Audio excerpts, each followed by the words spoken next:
एक बात कहूँ बीवी जी, अनुषा बीबी को ना आपसे इस तरह बात नहीं करनी चाहिए थी।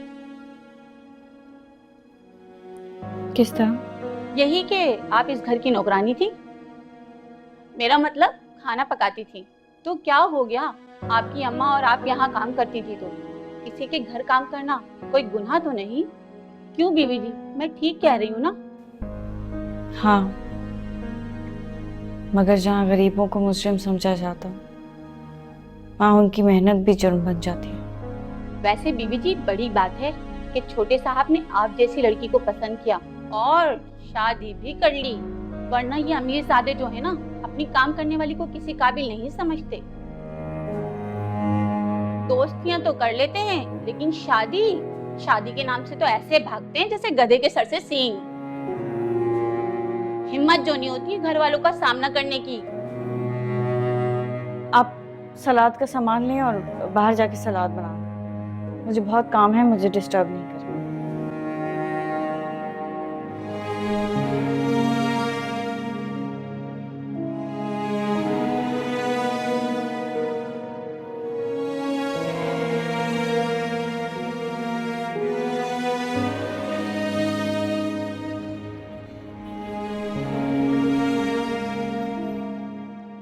फाइनली इब्राहिम और कुत्सिया की शादी हो गई।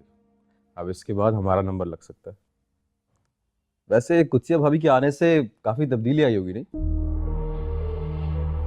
काफी तब्दीली आई है। पहले घर की नौकरानी थी और अब घर की मालकिन बन के घूमती है। लेकिन चलो, अब अगर आ ही गई है इस घर में तो उसे उसकी औकात याद दिला के रहूंगी।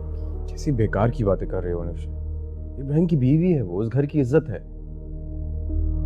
हमारी भाभी है, कुत्सिया भाभी की इज्जत उस घर की इज्जत है। उसे अपनी भाभी की शक्ल में मैं कभी एक्सेप्ट नहीं करूंगी रेहान। लेकिन क्यों? तुम पुरानी बातें भुला क्यों नहीं देती हो? नए रिश्ते का आगाज करो यार। क्यों? सीरियसली रेहान, तुम जानते भी हो मुझे कितनी नफरत है उस लड़की से। उसके बाद भी तुम मुझसे क्यों पूछ रहे हो?